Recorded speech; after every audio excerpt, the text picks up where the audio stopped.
आज हम सुनेंगे कहानी जैनेन्द्र कुमार द्वारा रचित चिड़िया की बच्ची। तो आइए सुनते हैं इस कहानी को। माधवदास ने अपनी संगमरमर की कोठी बनवाई है। उसके सामने बहुत सुहावना बगीचा भी लगवाया है। उनको कला से बहुत प्रेम है। धन की कमी नहीं है और कोई व्यसन छू नहीं गया है। सुंदर अभिरुचि के आदमी हैं।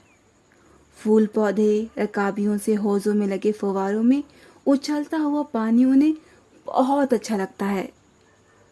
समय भी उनके पास काफी है।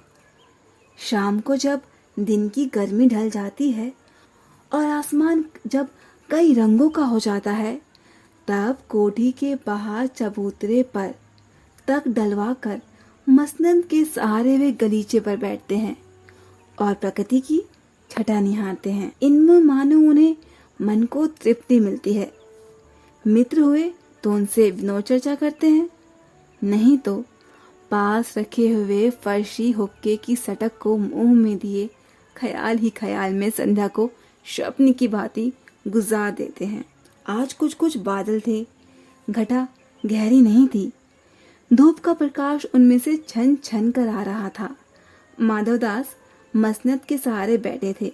उन्हें जिंदगी में क्या स्वाद नहीं मिला है, पर जी भर कर भी उन्हें कुछ कभी भी खाली खाली सा लगता था। उस दिन संध्या समय उनके देखते देखते सामने की गुलाब की डाली पर एक चिड़िया आन बैठी। चिड़िया बहुत सुंदर थी। उसकी गर्दन लाल थी और गुलाबी होते होते किनारों पर जरा जरा सी नीली पड़ गई थी। पंख ऊपर से चमकदार स्याह थे। उसका नन्हा सा सिर तो बहुत प्यारा लगता था और शरीर पर चित्र विचित्र चित्रकारी थी। चिड़िया को मानो माधवदास की सत्ता का कुछ पता ही नहीं था और मानो तनिक देर का आराम भी उसे नहीं चाहिए था। कभी पर हिलाती, कभी फुदकती थी, पर खूब खुश मालूम होती थी। अपनी नन्ही सी चोंच से प्यारी प्यारी आवाज निकाल रही थी। माधवदास को वह चिड़िया बड़ी मनमानी लगी। उसकी स्वच्छंद बड़ी प्यारी जान पड़ती थी उन्हें। कुछ देर तक तो वह उस चिड़िया को इस डाल में उस डाल तक थिरकता देखते ही रहे। इस समय वह अपना बहुत कुछ भूल गए थे। उन्होंने उस चिड़िया से कहा, आओ, तुम तो बहुत अच्छी आई। यह बगीचा तुम लोगों के बिना सोना सोना लगता है। सुनो चिड़िया, तुम खुशी से यह समझो कि यह बगीचा मैंने तुम्हारे लिए ही बनवाया है। तुम बेटके यहाँ आया जाया करो। चिड़िया पहले तो असावधान रही, फिर जानकर कि बात उससे की जा रही है वह एकाएक तो घबराई। फिर संकोच को जीतकर बोली, मुझे मालूम नहीं था कि यह बगीचा आपका है। मैं अभी चली जाती हूँ। पल बस सांस लेने के लिए मैं यहाँ टिक गई थी। माधवदास ने कहा, हाँ, बगीचा तो मेरा है। यह संगमरमर की कोठी भी मेरी है, लेकिन इन सबको तुम अपना ही समझ लो। सब कुछ तुम्हारा है। तुम कैसी भोली हो, कैसी प्यारी हो। जाओ, नहीं, बैठो बैठो। मेरा मन तुमसे बहुत खुश होता है। चिड़िया बहुत कुछ सकुचा गई। उसे बोध हुआ कि उससे गलती तो नहीं हुई कि वह यहाँ बैठ गई है। उसका थिरकना रुक गया। भयभीत सी वह बोली, मैं थक कर यहाँ बैठ गई थी। मैं अभी चली जाऊंगी। बगीचा आपका है, मुझे मुझे माफ करो। माधवदास ने कहा, मेरी भोली चिड़िया, तुम्हें देखकर मेरा चित्त प्रतिफलित हो गया है। मेरा महल भी सूना है, वहाँ कोई भी चहकता नहीं है। तुम्हें देखकर मेरी रागनियों का जी बहलेगा। तुम कैसी प्यारी हो, यहाँ ही तो तुम क्यों ना रहो। चिड़िया बोली, मैं माँ के पास जा रही हूँ।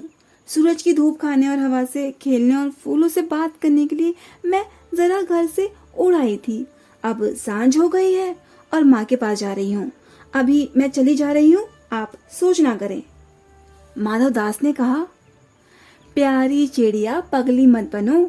देखो, तुम्हारे चारों तरफ कैसी बहार है। देखो, वह पानी खेल रहा है, उधर गुलाब हंस रहा है। भीतर महल में चलो, जाने क्या क्या ना पाओगी। मेरा दिल वीरान है, वहाँ कब हंसी सुनने को मिलती है। मेरे पास बहुत सा सोना मोती है, सोने का एक बहुत सुंदर घर मैं तुम्हें बनवा दूंगा। मोतियों की झालर उसमें लटकेगी। तुम वहाँ खुशी से रहना। और तुम्हें क्या चाहिए, माँ के पास बताओ क्या है। तुम यहाँ ही खुश और खुशी से रहो, मेरी भोली चिड़िया। चिड़िया इन बातों से डर गई थी। वह बोली, मैं भटक कर तनी आराम के लिए इस डाली पर रुक गई थी। अब भूल कर भी ऐसी गलती नहीं होगी। मैं अभी यहाँ से उड़ी जा रही हूँ। तुम्हारी बातें मेरी समझ में नहीं आती। मेरी माँ के घोंसले के बाहर बहुत तेरी सुनहरी धूप बिखरी रहती है। मुझे और क्या करना है। 2 दाने माला देती है, और जब मैं खेलने बाहर जाती हूँ तो माँ मेरी बाट देखती रहती है। मुझे तुम में से और कुछ मत समझो, मैं अपनी माँ की हूँ। माधव दास ने कहा, भोली चिड़िया, तुम कहाँ रहती हो? तुम मुझे नहीं जानती हो क्या? चिड़िया, मैं माँ को जानती हूँ, भाई को जानती हूँ, सूरज को और उसकी धूप को भी जानती हूँ, घास पानी फूलों सबको जानती हूँ। माँ माने तुम कौन हो? मैं तुम्हें तो नहीं जानती। माधवदास, तुम भोली हो, तुमने मुझे नहीं जाना, तब तुमने कुछ नहीं जाना। मैं हूँ यहाँ का सेठ माधवदास। मेरे पास क्या नहीं है, जो मांगो मैं वही दे सकता हूँ। चिड़िया, पर मैं तो छोटी सी जात हूँ, आपके पास सब कुछ है, तब मुझे जाने दीजिए। माधवदास, चिड़िया, तू नीरी अनजान है, मुझे खुश करेगी तो तुझे माला माल कर सकता हूँ। चिड़िया, तुम सेठ हो, मैं नहीं जानती सेठ क्या होता है, पर सेठ को कोई बात होती भी होगी। मैं अनसमझ हूँ भाई। ठहरी, माँ मुझे बहुत प्यार करती है, वह मेरी राह देखती होगी। मैं मालामाल होकर क्या करूँगी? और मैं नहीं जानती ये सब, मालामाल किसे कहते हैं। क्या मुझे वह तुम्हारे मालामाल होना चाहिए? सेठ, अरे चिड़िया, तुझे बुद्धि नहीं है, तू सोना नहीं जानती? सोना, उसी की जगत को तृष्णा है। वह सोना मेरे पास ढेर का ढेर है। तेरे घर समूचा सोने का होगा। ऐसा पिंजरा बनवाऊंगा कि कहीं दुनिया में ना होगा, ऐसा कि तू देखती रह जाए। तू उसके भीतर थिरक फुदक कर मुझे खुश करिए। तेरे भाग्य खुल जाएंगे। तेरे पानी पीने की कटोरी भी मैं सोने की बनवा दूंगा। चिड़िया, वह सोने क्या चीज होती है? आखिर सोना क्या चीज होती है? सेठ, तू क्या जानेगी, तू तो चिड़िया है। सोने का मूल्य सीखने के लिए तुझे बहुत कुछ सीखना है। बस यह जान ले कि सेठ माधवदास तुझसे बात कर रहा है। जिससे मैं बात कर लेता हूँ ना, उसकी किस्मत खुल जाती है। तू अभी जग का हाल नहीं जानती। मेरी कोठियों पर कोठियां हैं, बगीचे पर बगीचे हैं, दासियों पर दास हैं, ऐसी संख्या जिसकी तुम गिन भी नहीं सकते। पर तुझसे मेरा चित्त प्रश्न हुआ है, ऐसा वरदान कब किसी को मिलता है? री चिड़िया, तू इस बात को समझती क्यों नहीं? चिड़िया, सेठ, मैं नादान हूँ, मैं कुछ नहीं समझती। मुझे देर हो रही है, मैं माँ मेरी बाट देख रही होगी। सेठ, ठहर ठहर, इस अपने पास के फूल को तूने तो देखा ही नहीं। यह एक है, ऐसे अनगिनत फूल हैं। ऐसे अनगिनती फूल मेरे बगीचों में हैं। वे भांति भांति के रंग के हैं, तरह तरह की उनकी खुशबू है। चिड़िया, तैने मेरा चित्त प्रश्न किया है, और वे सब फूल तेरे लिए खिला करेंगे। वहां घोंसले में तेरी माँ है ना, पर माँ क्या है? इस बहार के सामने तेरी माँ क्या है? वहां तेरे घोंसले में कुछ भी तो नहीं है। तू अपने को नहीं देखती? कैसी सुंदर तेरी गर्दन, कैसी रंगीन दे। तू अपने मूल्य को क्यों नहीं देखती? मैं तुझे सोने से गढ़कर तेरे मूल्य को चमका दूंगा। तैने मेरे चित्त को प्रश्न किया है, तू मत जा, यहीं रह।